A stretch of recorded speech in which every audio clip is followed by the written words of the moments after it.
উপস্থিত হওয়ার কারণে আজকে আমরা কিছু কথা বলার জন্য এখানে সবাইকে সমবেত করছি।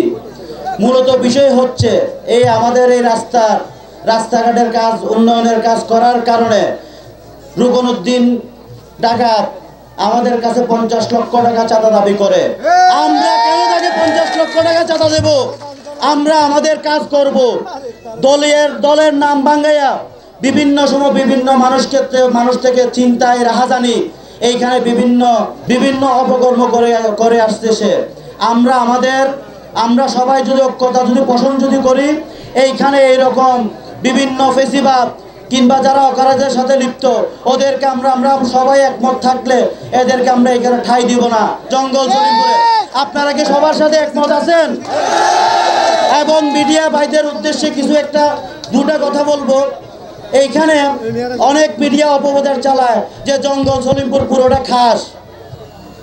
এই একটা জিনিস হচ্ছে না জেনে ভুল তথ্য প্রচার কারণে আমরা জঙ্গল সলিমপুরবাসী মিডিয়া উপস্থিত যারা আছেন সবার কাছে আমরা দুঃখ প্রকাশ করি। আপনারা সত্যটা প্রকাশ করবেন। এইখানে নিরীহ জনগণ যারা আছে, শান্তিপ্রিয় মানুষ আছে, আপনাদের নিউজের কারণে অনেকের ব্যাঘাত ঘটে। কোনো একটা স্বার্থবেশী মহল আপনাদের এই নিউজের কারণে এরা ফায়দা লুটার চেষ্টা করে।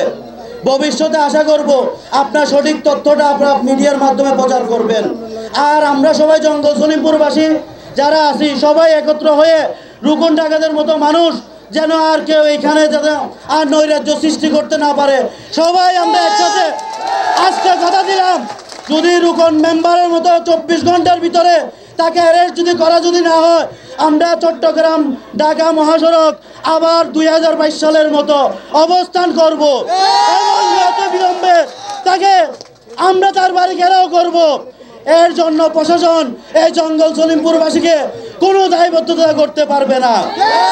প্রশাসন আপনারা চাইলে মাত্র 2 ঘন্টার মধ্যে এই রুকন ডাকাতকে আপনারা গ্রেফতার করতে পারেন।